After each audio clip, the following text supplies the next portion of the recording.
Nous allons étudier le Daf Samer Aleph dans Masechet Gitin et nous reprenons à la dernière ligne du Daf Samer Amud Bet au sujet de la Mishnah qui parlait des pièges que l'on pose pour un animal. Metsudot, Chayav, Arafot, Vedagim, Yesh Behem, Mishum Gezel.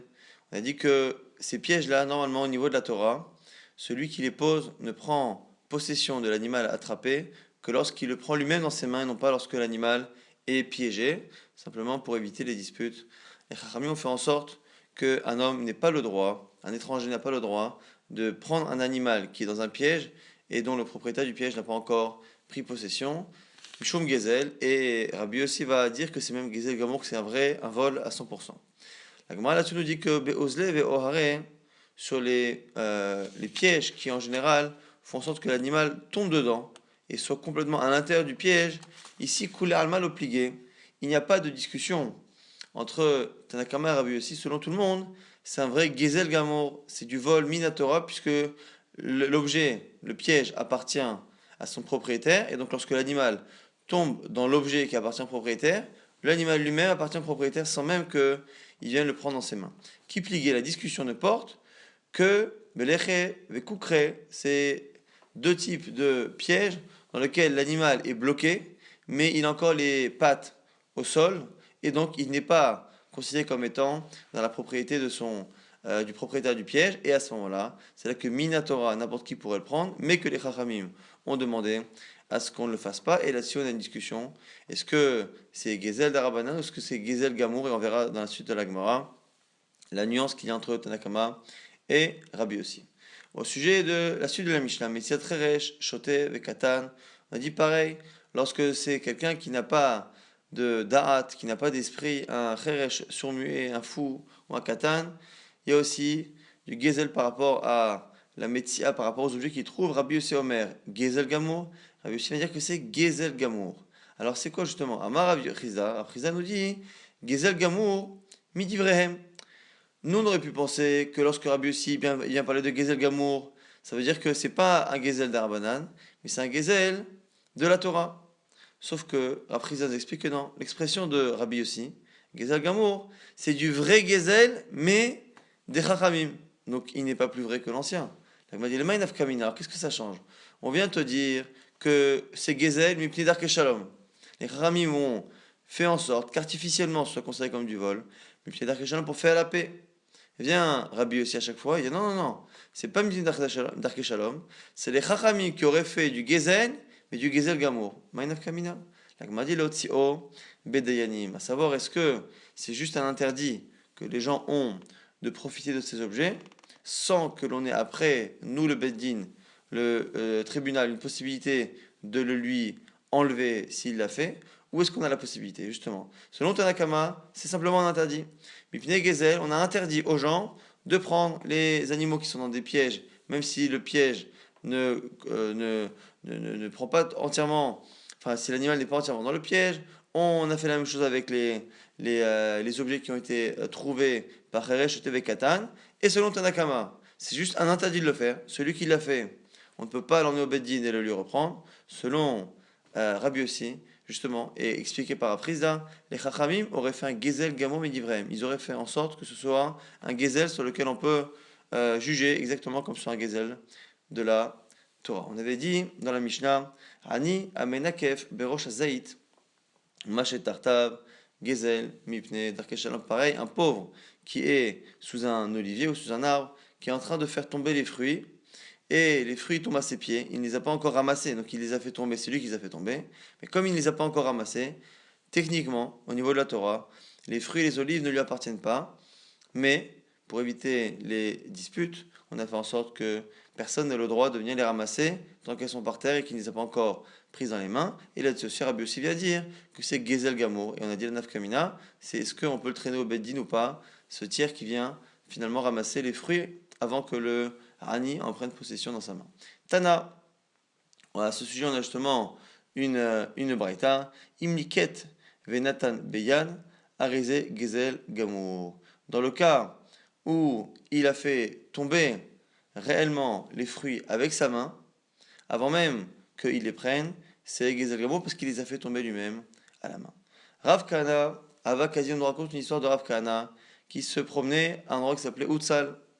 Chaziel Haou Gavra, Deava Shade Oufie. Il a vu un homme qui était en train de jeter des choses sur des bâtons, des pierres sur un déquel, sur un palmier, pour faire tomber son avec un tamré, de telle sorte à ce que les tamrés, les dattes en tombent.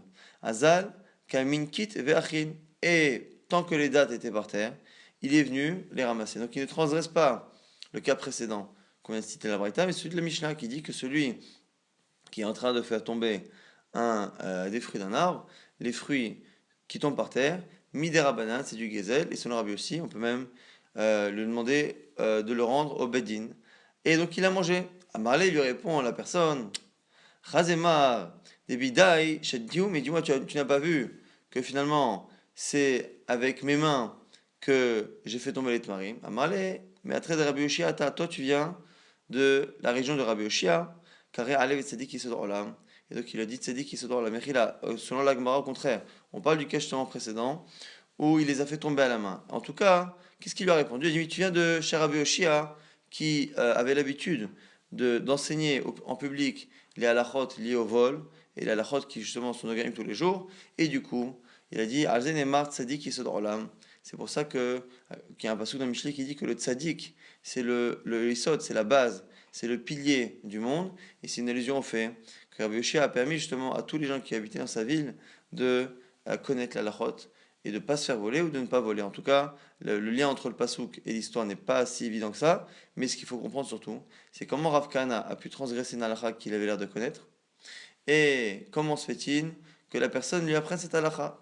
Donc, il y a plusieurs commentaires là-dessus. Et le Ramban nous dit que Rav Kahana pensait que la personne qui était sous l'arbre en train de lui faire tomber les tmarim, c'était finalement, il pensait que c'était un non-juif. Donc, comme il pensait que c'était un non-juif, il pensait qu'il n'était pas concerné par cette takana, mais on a vu que les non-juifs, on les incluait dans Bikur Cholim, dans le fait de donner la zaka, mais là ici, le fait de lui donner les fruits qui sont tombés, il pensait que ça ne les concernait pas, et du coup, il est venu et il a consommé.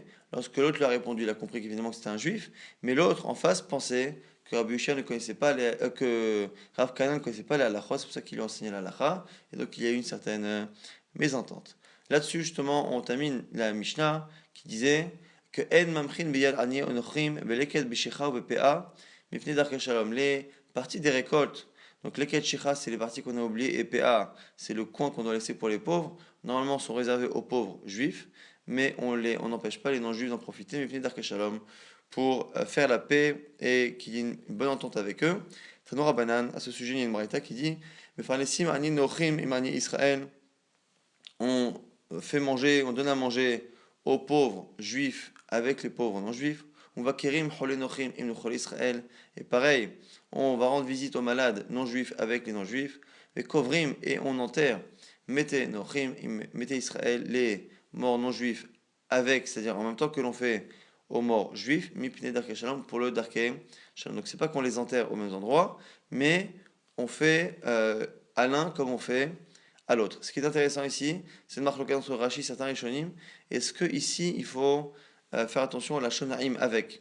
Est-ce que l'obligation que les sages nous ont donnée de nous occuper des pauvres, des malades ou des défunts non juifs, est-ce qu'il n'existe que lorsque le besoin du non juif arrive au même moment où il y a le même besoin chez un juif? C'est-à-dire que est-ce que l'obligation de donner à un pauvre non-juif n'existe que lorsque je suis en train de donner à un pauvre juif? Mais lorsque je rencontre le non-juif lui-même, pas forcément. Pareil pour le malade, pareil pour le mort. Selon Rashi, effectivement, c'est que Haïm, lorsque je suis en train de m'occuper du juif et que le non-juif est à côté de lui, que je dois m'occuper de la même manière du non-juif. Et selon d'autres commentaires, ça n'a rien à voir, c'est le manière générale, c'est de la même manière qu'on fait aux juifs, on fait aux non-juifs, mipene, darke shalom. Nouvelle Mishnah. On va sortir un peu du sujet apparemment, même si ça reste Darke Shalom. On a le droit de prêter à son ami, une femme a le droit de prêter à son ami, à Chashuda Shveit, qui est soupçonné, cet ami-là, de ne pas respecter les halachot de la Shemitah, de la 7e année, dont on n'a pas le droit de consommer les fruits. On a le droit de lui laisser justement des fruits pendant la période interdite. Napa, Vechavra, Verechaim, Vetano. On a le droit même de lui laisser des ustensiles qui permettent de cuisiner. Aval, lotavor, velo titran aima. Mais par contre, pendant cette 7e année, où on sait qu'elle consomme de la récolte interdite, on n'a pas le droit de travailler avec elle la récolte, sa récolte à elle. Pourquoi? Parce qu'on sait très bien que cette récolte est interdite, donc on n'a pas le droit de trier tavor, velo titran, on n'a pas le droit de moudre la récolte avec elle. Donc on a finalement un premier enseignement ici de la Mishnah qui nous dit qu'on a le droit de laisser notre récolte à une personne qui est soupçonnée de ne pas respecter la shveit, mais par contre on n'a pas le droit de travailler avec elle l'année de la shveit, parce que réellement on n'a pas le droit de Messiah à l'idvar avera, de l'aider à faire une avera. Donc on lui fait confiance, mais on ne travaille pas avec elle. Maintenant, un cas qui paraît similaire, la Gemara va tout de suite poser la question, Échet travers, Elet, les Échet Am Israël. Maintenant, on parle de Chaver, quelqu'un qui est Neeman, qui est digne de confiance par rapport au prélèvement et par rapport à la Shemitah. Et Amaret, c'est quelqu'un qui justement ne l'est pas dans ces domaines-là. La femme d'un Chaver peut prêter à une femme de Amaret, qui ressemble au cas précédent. Napa, ou Chvara, ou Boreret, Vetochenet, ou Mrakedet Aima. Elle peut non seulement prêter les ustensiles, mais elle peut même trier et moudre avec elle. Donc on a exactement une contradiction avec le cas précédent. Dans le cas précédent, on a dit qu'on pouvait à la limite prêter une récolte, enfin lui laisser sa récolte chez elle, mais ne pas travailler la récolte de cette personne-là soupçonnée, la travailler avec elle, on ne peut pas. Et un instant après, on nous autorise de le faire avec la femme du Hamaretz, et la Gemara va essayer de comprendre la différence qu'il y a entre les deux. Aval, Mishitatil et Hamaim, Lotiga'iva. Alors même si on peut trier les grains de blé avec elle, on peut moudre le blé pour faire de la farine, à partir du moment où cette femme-là de Hamaretz, qui n'est pas très, qui est soupçonnée, on a dit, à partir du moment où elle met de l'eau dans la farine, on n'a plus le droit de travailler avec elle. Les filles, chez El Machazekin, Yedé, Ovravera, la même raison qu'on a dit là-haut, parce que on n'a pas le droit d'aider les mains de ceux qui font des interdits. Et la question, encore une fois, je le rappelle, on va la poser tout de suite. Comment se fait-il que dans le cas précédent, on ne commence pas du tout à travailler la récolte avec une personne qui est soupçonnée de ne pas respecter la shveit, et dans le cas de la femme Amaretz, on voit qu'on s'arrête simplement au moment où on mélange l'eau avec la farine, mais qu'avant, on l'aide à tout faire. Vechulan lo amrou, et là, mipne darke shalom. Et la Mishnah, c'est là le lien avec les Mishnah précédentes, nous disent que finalement, tout ce qu'on a autorisé dans les cas précédents, c'est-à-dire dans le cas de la femme Stam qui ne respecte pas la shveit, on a dit on a le droit de lui laisser certaines récoltes pendant cette année-là. Dans le cas de la femme qu'on appelle femme de Hamaretz, on a le droit même de commencer à l'aider à travailler. Tout cela ne devrait même pas être autorisé, si ce n'est Mipnei Darkei Shalom pour faire la paix entre les gens. Donc c'est pour ça qu'on essaie d'autoriser le plus jusqu'à un moment donné où on ne peut plus autoriser. Marazim yede nochim beshveit, aval lo yede Israël, beshalim bishloman mipnei darkei shalom. On a le droit d'aider des non-juifs qui travaillent pendant l'année de la Shveit, de la Shemitah, parce qu'ils ne sont pas soumis à la cette halakha. Aval lo yede Israël, mais on n'a pas le droit d'aider des juifs qui travaillent la Shemitah. Beshalim bishloman mipnei darkei shalom. Et on a le droit de leur demander, de leur dire shalom, bonjour, qui est à la fois en plus le nom d'Hachem. Lorsqu'on dit shalom, c'est le nom d'Hachem, même sur des gens qui font pas forcément, qui respectent pas le monothéisme, parce que Mifnei Darkei Shalom, pour justement faire la paix avec les gens avec qui nous vivons.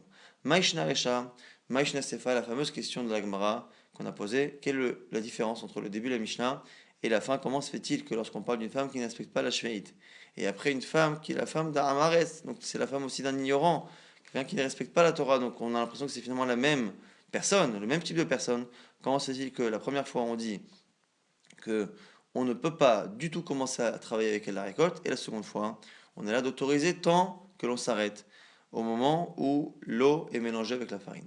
Amar Abaye, Rov Ameharetz Me'aserin Hen. Nous dit ici Abaye, c'est spécial. Le Rov de Ameharetz, le Rov de Ameharetz, il respecte finalement les halachot de Maaser, de prélèvement, et donc c'est la raison pour laquelle on peut travailler avec elle jusqu'à un certain moment. Rava propose autre chose et dit Acha, ici c'est différent. Be'am haaretz de Rabbi Meir. On ne parle pas du haaretz classique. On parle du haaretz de Rabbi Meir qui n'est pas du tout lié finalement au prélèvement de Maaser et ainsi de suite. Pourquoi? Parce que Touma Vetara Midarabanan, et on parle de Rabbi Meir qui pense que le Hamaretz c'est que par rapport à Touma Tara, à la pureté et à l'impureté, et cela ce n'est que Midarabanan, c'est la raison pour laquelle on est Mekil. Détania, c'est une braïta qui nous apprend la vie de Rabbi Meir, Ezeu Amaretz. Qui est celui qu'on appelle Amaretz? C'est quoi le statut du Amaretz qui est marqué dans la Shon Chachamim?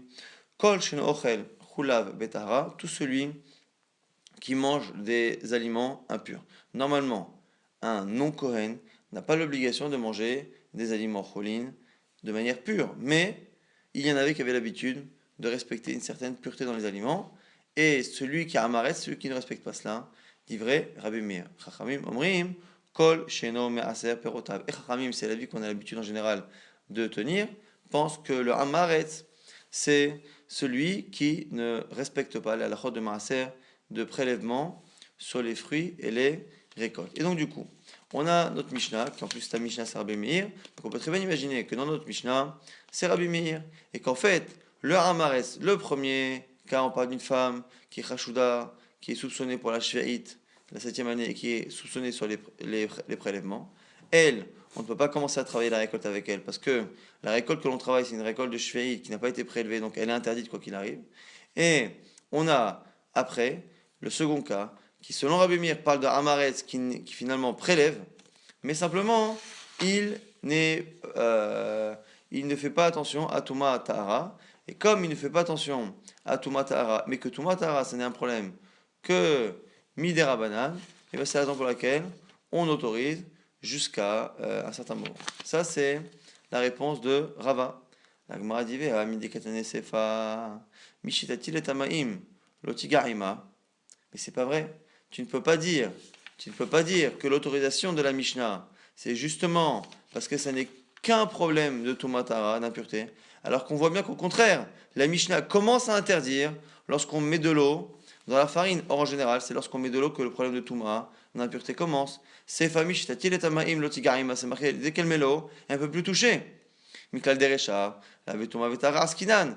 Ça veut dire que juste avant, il n'y avait pas d'eau. Pourquoi? Parce qu'en général, on dit que la Touma, l'impureté ne se transmet entre un objet et un autre, entre une personne et un objet, ne se transmet que s'il y a entre les deux un conducteur. Et le conducteur, c'est un des 7 liquides. Il y a des liquides, l'eau, le sang, le lait, le miel, ainsi de suite. Ces liquides-là, donc essentiellement souvent c'est l'eau, ces liquides-là sont des liquides qui sont vecteurs de Touma. Celui qui est impur et qui touche un objet qui est sec ne le rend pas impur. Il faut qu'il y ait entre eux un de ces liquides, encore une fois, qui conduisent la Touma. Et du coup, la Gemara réfute pour l'instant cette lecture de Rava. Comment veux-tu me dire que la partie qui est autorisée dans la Mishnah, qui dit qu'on a le droit de commencer à trier et à moudre avec cette femme arrête, c'est parce que ça n'est que de la Touma qui est finalement Derabanan. Donc Derabanan, elle se débrouille, mais moi je n'ai pas l'interdit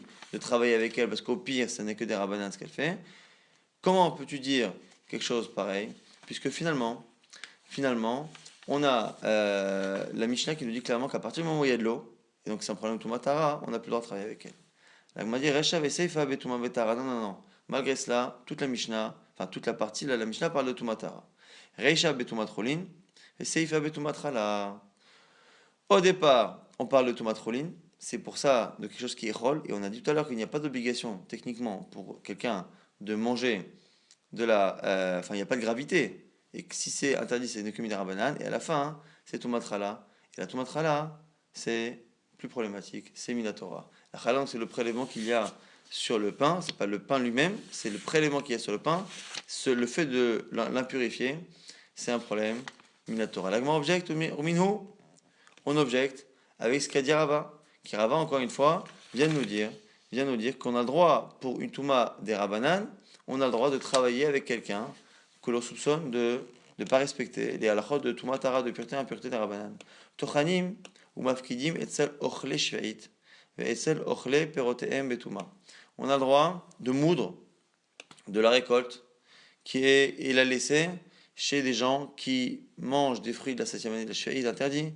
Mais c'est l'ochle perotem betouma et ceux qui mangent des fruits impurs. Aval, mais on n'a pas le droit de faire ça de leur récolte. Lo leochle shveit, mais lo leochle perotem betouma. Donc on a ici une contradiction. Rava voulu dire que le fait de manger un aliment betouma, lorsque c'est pas de la chala, ça n'est que des rabanan, et donc j'aurai le droit d'aider mon ami qui est soupçonné de ne pas respecter cette halakha, donc de manger ces aliments de manière impure, j'aurai le droit, moi, de l'aider à moudre son blé, l'aider à le trier. Pourquoi? Parce que finalement, je ne fais que l'aider à faire quelque chose qui est des rabanan. Et là-bas, on voit que dans ce cas-là, c'est justement la chaîne différente dans la Braïta. Abba il nous dit Atam, Bekohen achashut lechol truma mituma askinan, deavele tuma deoraita. Pourquoi c'est interdit dans la Braïta qu'on vient de citer? Parce que on parle non pas d'un Israël, mais on parle d'un Kohen. Kohen achashut lechol truma mituma, c'est un Kohen et par rapport à la truma. Et du coup, à ce moment-là, ça redevient Minatora. Et comme ça avait le tuma deoraita, c'est pour ça qu'on est marmir. Donc, Rava continue encore une fois sa logique. Dans la Mishnah, la raison pour laquelle on autorise la personne d'aider la femme du Hamaretz à travailler sa récolte, c'est parce que c'est une Touma des Rabanan. Une Touma des Rabanan, j'ai le droit de l'aider à travailler quelque chose qu'elle va consommer de manière interdite des Rabanan. Mais dès qu'on a affaire à Chala, et c'est la fin de la Mishnah qui nous dit que dès qu'on met de l'eau dans la pâte, ça devient un problème de Chala. À ce moment-là, Chala Minatora, on n'a pas le droit.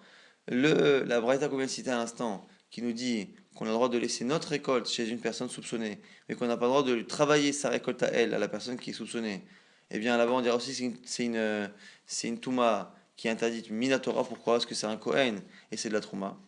Alors, on va dire si c'est ça, je comprends pas. Comment imaginer que là-bas c'est de la Trouma? Puisque normalement, on n'a pas le droit de laisser de la Trouma chez quelqu'un, hein, chez un Kohen qui ne fait pas attention. Yachi, pas possible, Mafkidim, comment on a pu lui laisser là-bas? C'est marqué dans cette même Braïta que on n'a pas le droit de travailler avec cette personne-là. Donc on a dit que c'était un Kohen qui était soupçonné, mais on a le droit de lui laisser de la récolte là-bas. On n'a pas le droit de laisser la Trouma à un Kohen qui n'est pas qui ne fait pas attention. Hormis Mafkidim, Trouma et Israël Amaretz.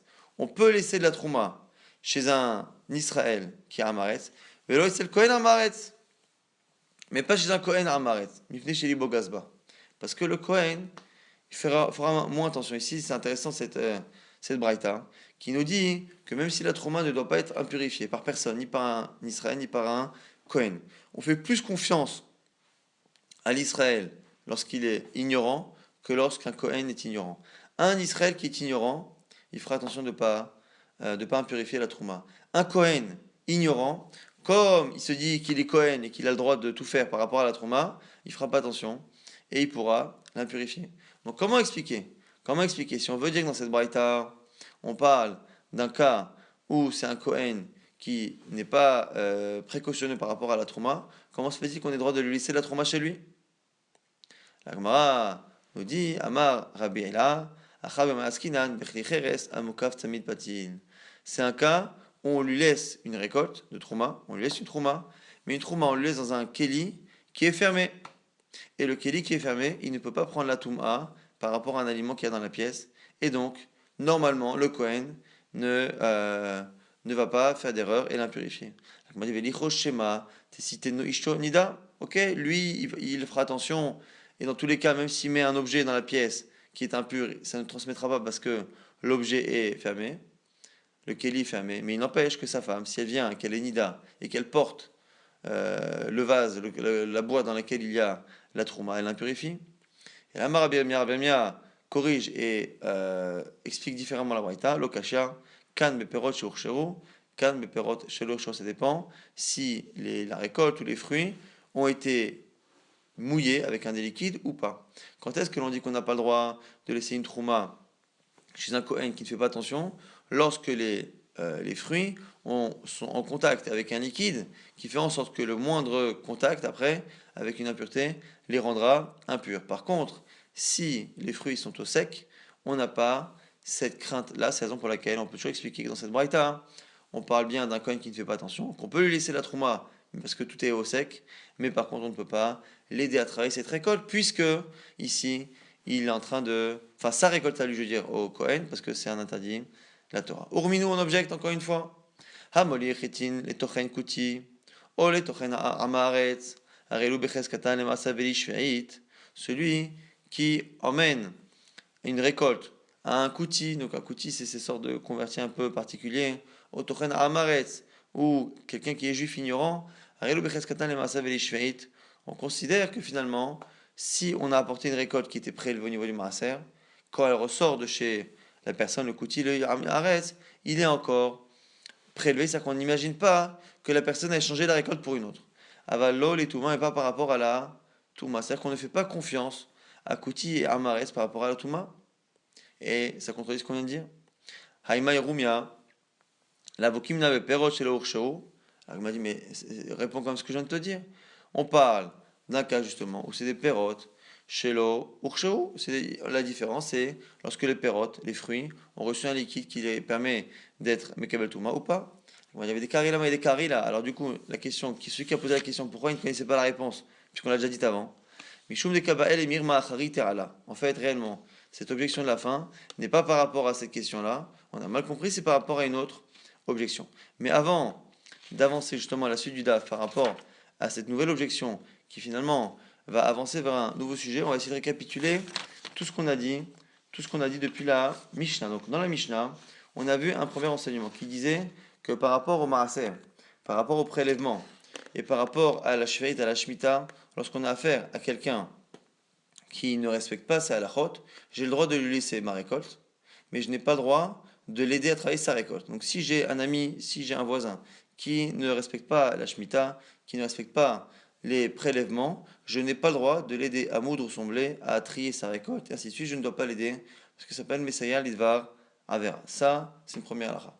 On avait vu après, dans la Mishnah, qu'une femme pouvait aider, justement, à moudre et à trier la récolte de sa copine qui est femme de Hamaretz. La femme de Hamaretz, qui en général, Hamaretz, c'est quelqu'un qui lui aussi ne fait pas toute la lachot. Alors du coup, on avait une contradiction. Comment peut-on dire qu'on l'aide pas dans le premier cas, et dans le cas de la femme Haaretz, on l'aide jusqu'à un moment donné où on ne l'aide pas, quoi qu'il arrive. C'est le cas où elle est en train de mélanger l'eau avec la farine. Première réponse, on a dit que finalement c'est parce que la majorité des Haaretz finalement prélèvent le maaser. Ça c'est la première raison. Deuxième explication de Rava, on est selon Rabbi Meir. Et selon Rabbi Meir, on ne parle pas du tout, dans le deuxième cas de la Mishnah, on ne parle pas du tout de Maaser ni de Shveit, on ne parle pas des prélèvements ni de la 7e année, on parle d'un autre problème, qui est un problème de Tumatara, d'impureté. Le Hamaretz, selon Rabbi Meir, c'est celui qui mange ses fruits lorsqu'ils sont impurs, ce qui est interdit des Rabbanan. Et du coup, j'aurai le droit, moi le voisin, ou la femme aurait le droit d'aider son ami à moudre et à trier une récolte qui va sûrement être consommée de manière interdite, mais interdite que des Rabbanan. Alors que la Shveit et le Maaser, c'est min à Torah. Et donc du coup, à chaque fois qu'on a eu des enseignements qui allaient à l'encontre de cette logique-là de Rava, on a à chaque fois expliqué que c'était min à Torah. Donc dès qu'on a, par exemple, la chala, comme dans le cas de la fin de la Mishnah, où elle mélange de l'eau avec la farine et qu'il va y avoir un issour de chala, un prélèvement de chala min à Torah, là à ce moment-là, on ne peut plus l'aider parce que c'est un problème de c'est un issour Torah. Lorsqu'on a affaire à un Kohen qui ne fait pas attention à la trouma impure, là aussi pareil, on n'a plus le droit de l'aider à moudre, de l'aider à trier, parce qu'ici on est en train de l'aider à faire un issour d'Eroïta. Donc selon Rava, ce qui ressort, c'est que tous les enseignements qui autorisent d'aider quelqu'un qui ne respecte pas les mitzvot, ce sont des problèmes des Rabbanan et souvent un problème de Tumatara, de pureté, impureté qui est aujourd'hui des Rabbanan. Et à chaque fois que l'on interdit, c'est parce que c'est un problème qui est minatora, soit la trauma pour un Kohen, soit la chala, les prélèvements sur le pain pour tout n'importe qui, Israël ou Kohen. Et au passage, on vient d'apprendre justement à l'instant que sur une autre question, est-ce qu'on a le droit de laisser quelque chose chez un Kohen? Est-ce qu'on a le droit de laisser de la trouma chez un Kohen pour justement, de laisser de la trouma chez un Kohen qui ne respecte pas forcément les halachot de Tumatara? On a fait une différence. Lorsque les fruits sont humides, avec un des 7 liquides, et donc peuvent recevoir de la touma, on n'a pas le droit de le laisser. Si par contre, les fruits sont secs et ne peuvent pas prendre la touma sans qu'il y ait en plus du contact de l'eau ou un des 7 liquides qui sera rajouté dessus, dans ces cas-là, on fait confiance au Kohen. Maintenant, on avait rapporté un dernier enseignement qui disait que celui qui apporte une récolte à quelqu'un qui moud mais qui est kouti, ou ou celui qui vient moudre, c'est un juif à Amaretz, on lui fait confiance pour faire en sorte que la récolte qu'il nous rende après, et qui est sous forme de farine, soit exactement la récolte que j'ai apportée. Donc moi j'ai apporté des blés qui sont prélevés et qui ne sont pas à la 7e année. Je ne crains pas que cette personne qui n'est pas très respectueuse de la halachot, je ne crains pas qu'elle me rende autre chose. Et là-dessus, justement, c'est là que l'on va objecter. Mishum de Kaba'el Emir Macharita Allah, c'est une autre objection qu'on avait là-dessus. Pourquoi? On voit bien que quand je donne une récolte qui est prélevée, qui n'est pas la 7e année, on a dit que quand on me rend ma farine, je sais très bien que elle est aussi prélevée, qu'elle n'est pas de la shveit. Mais les chaloufelo chashinan, je ne crains pas qu'on m'ait interverti la récolte avec autre chose, qui est interdit. Rominu, on objecte. Hanoten lachamoto, celui qui donne du pain à sa belle-mère, de la pâte. Il a une pâte qu'il a travaillée, il donne la pâte à sa belle-mère, et qui respecte justement le maaser, et lorsqu'il la récupère, et que sa belle-mère ne respecte pas forcément les halachot, maaser, et sheu noten la, et sheu noten emeina, mipne shechashuda mchalefet amikelkelet. Il est obligé de reprélever à partir de la pâte ou du pain qu'elle lui rend. Ça veut dire qu'on considère que lorsqu'une personne donne, ici dans le cas, c'est le cas de sa belle-mère qui ne fait pas attention à la chôte, lorsqu'il donne une pâte qui est prélevée, il craint en retour que ce ne soit pas exactement la pâte qui lui est donnée qui lui soit revenue. Donc on voit qu'on est rochèche. Les ychloufés, on craint que les gens qui ne fassent pas attention à la chôte nous rendent quelque chose qui ne soit pas justement caché. Atam kele katanet ama. Il m'a dit mais non, là-bas regarde bien l'enseignement sur la belle-mère qui nous explique la raison. Pourquoi? On a dit parce qu'elle est chashuda, mechalefet amit kalkel. On la soupçonne de vouloir changer le mauvais en bon. Amar Raviuda, rotsahi, betakanat bitar, ou bosha mehatana. Elle veut le bien-être de sa fille et elle a honte de donner un mauvais pain à son gendre. Donc si son gendre lui a donné une pâte qui était mauvaise, ou que la pâte finalement n'a pas bien cuite, et que cette pâte-là a été prélevée, elle qui ne fait pas attention à la rote, aura tellement honte de donner ça à son gendre, et elle voudra tellement que sa fille mange du bon pain, qu'elle va le remplacer par de la pâte à elle va refaire une pâte, elle va lui donner à ce moment-là. C'est la raison pour laquelle on craint cela. Mais par contre, lorsque je vais voir un maharet ou un kouti, que je lui apporte ma récolte est prélevée, qu'elle n'est pas de shveit, je n'ai pas de raison de craindre qu'il me remplace ma récolte par une autre et qu'il me la rende. La Gemara continue d'objecter. Quoi, tu veux encore dire qu'on ne craint pas qu'on nous rende des choses différentes que ce qu'on donne? Pourtant il y a une Mishnah dans des mailles. Hanoten, les pundekit, celui qui donne du pain à une aubergiste. Il est dans une auberge, il a de la pâte et c'est elle qui a un four. Il lui donne une pâte, encore une fois, qui est prélevée, qui n'a pas de problème de shveit. Mais aser et sheonoten là, vet sheonoten imena, il doit prélever avant de lui donner à elle. Et il doit prélever lorsque il reprend le pain. C'est-à-dire qu'il prélève la pâte de base parce qu'il espère la récupérer elle-même, mais il est tout de même obligé de reprélever à la fin, au cas où ça n'est pas la même. Mifne chez Mechalefet, parce qu'elle aussi, on craint qu'elle change. Donc, comment se fait-il que précédemment on a dit qu'on peut donner une récolte à un coutil ou à un maretz et qu'on n'ait pas peur que la farine en retour ne soit pas la même?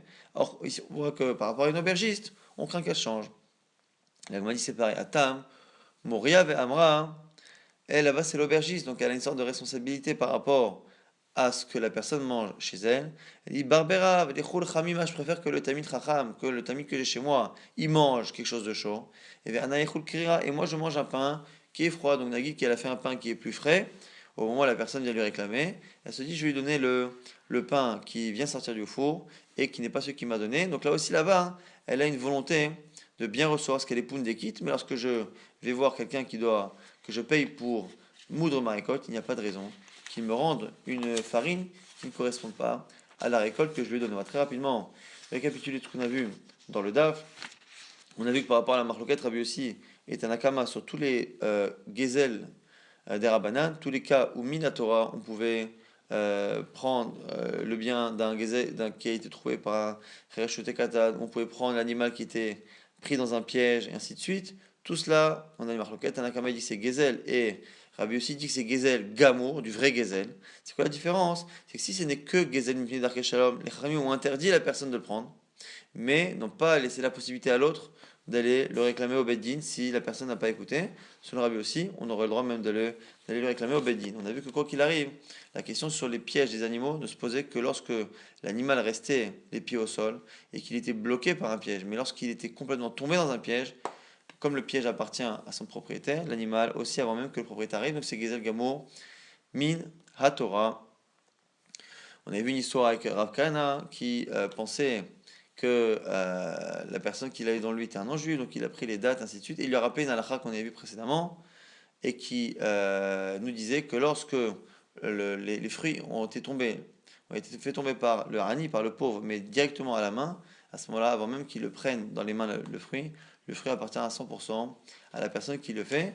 Et le fait que Rabbi Yoshi a enseigné sa halachot en public, on a lu à son propos le passage de Michelet, Tzadik qui s'adore l'un que le Tzadik, c'est le pilier du monde, et on a vu que pour les pauvres non-juifs, ou les malades non-juifs, ou les défunts non-juifs, on s'occupait d'eux comme on s'occupe des défunts, des malades et des pauvres juifs, mais bien d'Arké Shalom pour faire la paix aussi et la bonne entente avec eux. Et là-dessus, on avait une discussion dans les Rishonim. Est-ce que on ne s'occupe d'eux que lorsqu'on est en train de s'occuper d'un juif à côté, pour pas faire de différence, ou est-ce que non? De la même manière que lundi, on s'occupait d'un juif, mardi, mercredi, on s'occupera aussi d'un non-juif. Mipne Darke Shalom. On a vu après une nouvelle Mishnah. Et cette Mishnah nous disait, on va d'abord apporter la fin de la Mishnah, qu'on n'a pas encore étudiée en détail, mais qui disait qu'on demande la Shalom, on dit bonjour avec même le nom d'Hachem Shalom à des non-juifs Mipne Darke Shalom. On a vu que l'on pouvait aider, en tout cas, ou laisser des objets ou des aliments chez des personnes qui ne respectaient pas trop la halachot de Shveit. Et pourquoi? Mipne Darke Shalom, si normalement on ne devrait pas avoir affaire à eux. Pour le Shalom, on autorise, mais il n'empêche qu'on a vu qu'il y a certaines choses qui sont interdites. Et là-dessus, on a vu que lorsque la personne est soupçonnée de ne pas faire attention au prélèvement et à la Shveit, on n'a pas le droit de l'aider à travailler sa récolte. Pourquoi est-ce qu'on l'aide à faire un interdit? Lorsque par contre on a affaire à Amaret, c'est autorisé jusqu'à ce qu'elle mélange la pâte avec la farine avec l'eau. Et là-dessus, on avait une discussion. Pourquoi c'est autorisé? Ah ben il pense parce que les Amaret, la majorité prélève, c'est qu'une crainte des Rabbanan de dire qu'ils ne prélèvent pas. Donc là-dessus, on ne va pas jusqu'à interdire de l'aider. Donc comme Minatora, on considère qu'elle a prélevé, c'est que Midera Banane, et bien on peut l'aider à faire. Autre réponse, celle de Rava, qui là aussi lui dit que c'est parce que c'est un problème des Rabanan, non pas un problème de Marasa des Rabanan, un problème de Tumatara, c'est un problème d'impureté.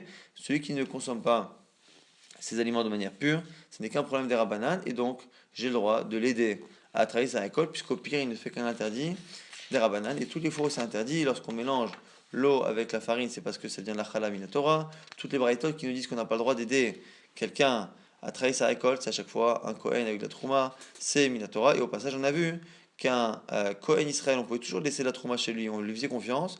Mais le Kohen, dans certains cas, lorsque la récolte est humide et donc peut recevoir de la Trouma, on ne lui fait pas confiance, car étant Kohen, il se sent des droits supérieurs par rapport à Israël, et il ne fera pas attention, et il risque de l'impurifier. Et on avait terminé le DAF avec une question, et qui pour l'instant était une affirmation, c'est qu'à part dans des cas particuliers, on ne craint pas, lorsqu'on a affaire à quelqu'un qui ne respecte pas la halachot, on ne craint pas lorsqu'on lui laisse une récolte ou quelque chose qui est prélevé, qui est cachère, on ne craint pas que lorsqu'il nous rende en retour le produit fini, que ce soit un pain cuit, que ce soit du blé qui a été moulu sous forme de farine, on ne craint pas que la personne nous rende autre chose que ce qu'on lui a donné, et donc on n'est pas obligé de reprélever une fois que l'on a récupéré le produit fini. Exception faite à la belle-mère d'un homme et à la Pundekit, à l'aubergiste chez qui il est, qui elle, lorsqu'on leur donne du pain, de la pâte, et qu'elle nous redonne du pain, on craint que la belle-mère, par rapport au bien-être de sa fille, elle a honte par rapport à son gendre, et la Pundekit, qui pense faire une mitzvah en donnant à son hôte, un meilleur pain. Du coup, c'est la raison pour laquelle on craint exceptionnellement dans le cas de la belle-mère, dans le cas de l'aubergiste, mais sinon, en général, pour l'instant en tout cas, on ne craint pas que la personne qui ne fasse pas attention nous ait rendu un aliment qui soit différent d'une autre, et donc on n'est pas obligé de prélever une seconde fois.